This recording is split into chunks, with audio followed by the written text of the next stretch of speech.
Interesting news. More than a quarter of men surveyed in a study in South Africa said they had committed rape. In a survey by the South African Medical Research Council, men also admitted to raping their partners and participating in gang rapes. Joining us now from New York to discuss violence against women is Maria Jose Alcala with the United Nations Development Fund for Women. Ms. Alcala, welcome to In Focus. Thank you. Thank you for having us. It's such a pleasure. Well, obviously, this is your area of expertise, sexual violence against women. I guess it's not so surprising to hear that, these rapes are going on, but the confession by these men, is that a surprise to you? There's very few studies of this nature in the world, and this is a very, very important report. A lot of the recommendations and findings, unfortunately, are not unique to South Africa. There are many forms of violence against women and girls across the continent, and while it is true South Africa has some of the highest rape incidents in the world, the reality is sexual violence is rampant and highly neglected.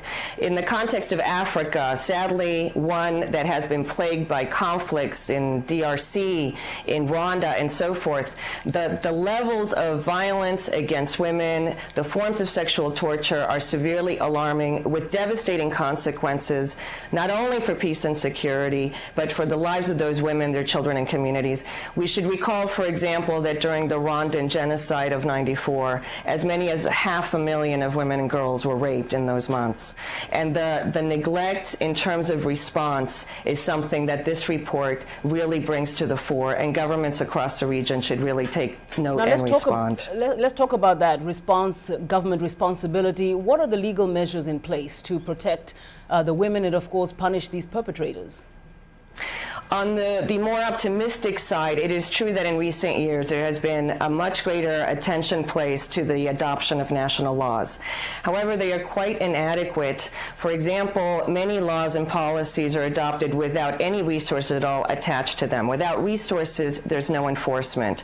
Without making women aware of their legal rights, they don't know where to go to report. The police, the judiciary, the health systems really need to be equipped to respond to cases of violence and rape in a very sensitive manner that will enable these women to come forth without fear of repercussions, of exacerbated violence, of being stigmatized or even blamed for their own rapes.